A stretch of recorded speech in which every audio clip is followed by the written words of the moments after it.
Hi, this is Betsy Brantner-Smith from Police One, and we're here at the 6th Annual Homeland Security Professionals Conference, and I'm speaking to a fascinating expert in our field talking about terrorism and what we as local, state, and federal law enforcement on the line level can do to be better informed and better at our jobs when it comes to dealing with terrorists.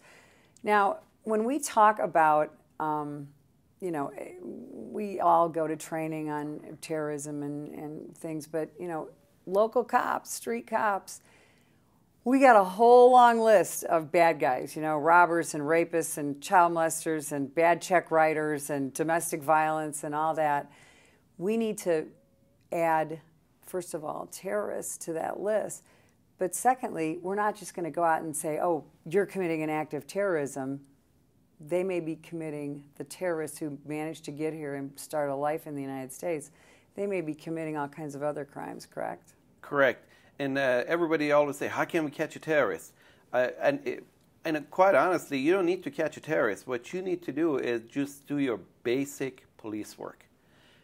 These folks that come here historically has shown that they do get involved in committing crimes or breaking the law, one way or another. Sooner or later, they will do that. So if you're doing your basic police investigation, just do a normal, basic investigation and put your normal effort into it, and you'll catch these guys. These guys come here, and eventually, sooner or later, they get involved in running drugs, doing burglaries, stealing baby foods, purchasing large amount of cell phones and reselling it, doing fraud. I mean, you name it, they get involved in it because they have to make a living. Remember, typically, majority of these guys are not working in big companies and running multi-million-dollar organizations. They're low-level guys that are here to operate, and they have to make a living in the meantime. As they're trying to get acclimated and learn how to do these things, they will commit a crime. So as a regular officer, if you come across a crime, you do your basic investigation, you will see signs. You start seeing certain patterns. All you have to do, once you develop the patterns, you don't even might not know what you have. But in your basic gut instinct, besides the crime that's been committed, you see, you know what, I think this is tied up to something bigger. I'm thinking this person, this criminal, is connected and doing something more. And your small agency might not be able to handle that, might not have the resources to do it. But thank God, fortunately, we do have organizations that are willing and ready to help as far as you let them know. So if you come across an investigation, you come across a criminal act, which is basic information, but then you realize, hey, there might be something more to it. There is a lot of resources out there that you can go. There are fusion centers, there are FBIs, there are intelligence centers that you can contact, and you can say, hey, you know what? I have this thing. I don't know what I have, but something. Can you come and look at it? And you know what? 99.9% of the time, it's nothing. But that one small percentage of one time that actually started up something big, you're the key to solving it, and all you have to do is just reach out to somebody and ask for help. There's a lot of resources, federal government, local states. They have all these centers that put a lot of time and effort and energy, and all they're waiting for the tip or lead that comes from a small community, single officers, late at night, catching a guy who's stealing baby food. And he just goes in gut instinct, do a thorough work, and just forward it to them. And next thing you know, it might be something a lot bigger than they actually started. And that was one of our biggest lessons from 9/11/01 on the law enforcement side, was the lack of information sharing. And like you said, you know, we may have a small town police officer who has something, they know in their gut it's something, but they don't know who to contact. We are now in an era of intelligence-led policing where chiefs and sheriffs understand that we need to network. And so I think officers might be surprised to know what their investigators might be involved in as far as meetings they're going to, internet information sharing situations.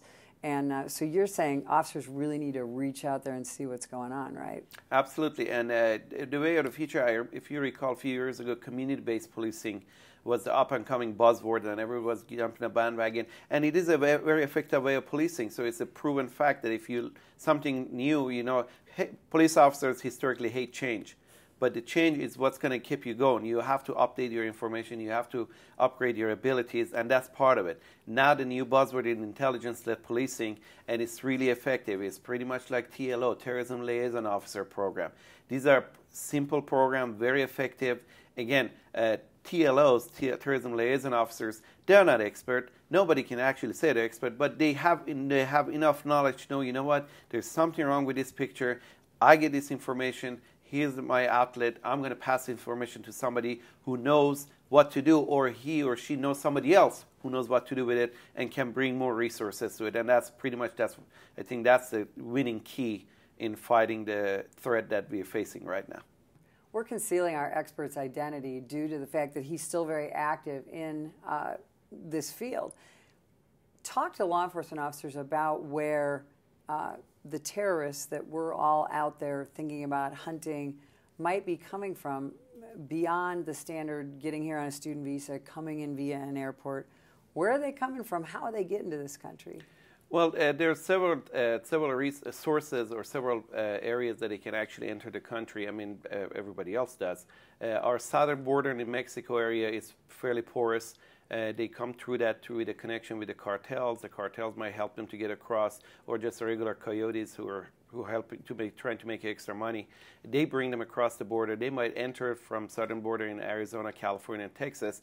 And what they generally do, they don't tend to hang around in that area for a long period of time.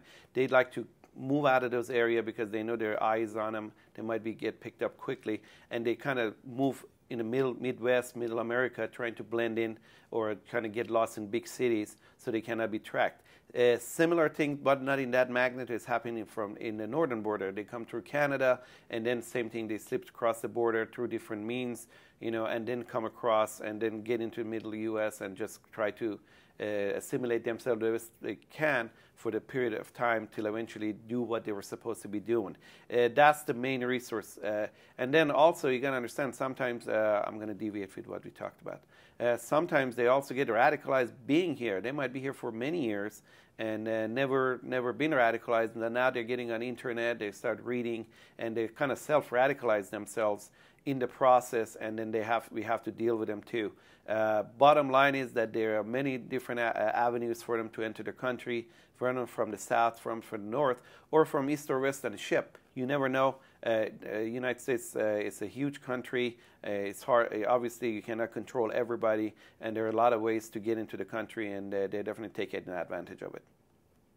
We can't thank you enough for spending time with us. This is valuable information for everyone in the law enforcement field, sworn and civilian. So thanks very much. We appreciate it. Thank you for having me.